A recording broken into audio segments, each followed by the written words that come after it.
So, how resilient are you?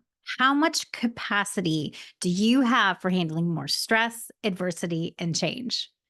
Now, this month, I want to tackle the topic of resilience. And more specifically, I want to share the steps for building a resilience practice. Now, in this three-part series, I'm going to talk about what resilience is, the steps for building a resilience practice, and 10 ideas for incorporating resilience practices into your daily routine. Ready to go? Let's dive in. Well, I think we have to start with defining resilience. Now, my favorite definition of resilience is the capacity that we have for handling stress, adversity, and change. It isn't a state of being or a character trait. It is about capacity. And here's the cool thing: we always have the opportunity to expand our capacity.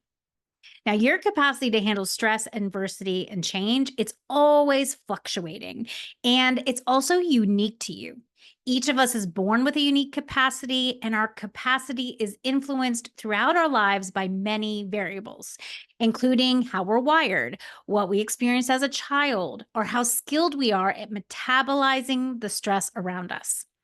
So, wherever you are right now in your capacity, you can expand it. That's the good news, right? I also equate resilience with nervous system regulation. I talk about the nervous system a lot. So if you've missed those videos or articles, here is a quick summary. The nervous system is the primary system in charge of our survival. It includes the brain, the spinal cord, and a huge network of nerves that analyze information, communicate, and determine how to prioritize and operate systems in the body. Now, a regulated nervous system means that we can adapt to changes, such as stressful situations, without becoming overwhelmed, without becoming stuck. In other words, we have the capacity to handle stress, adversity, and change. We respond to stress, but then move easily back into a calm feeling, steady breathing, relaxed muscles, and a clear mind.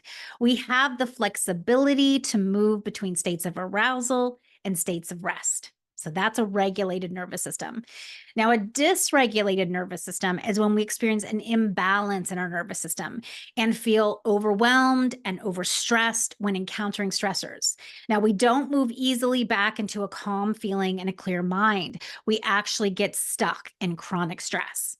So, when we have a regulated nervous system, we are more resilient. When we have a dysregulated nervous system, we are less resilient.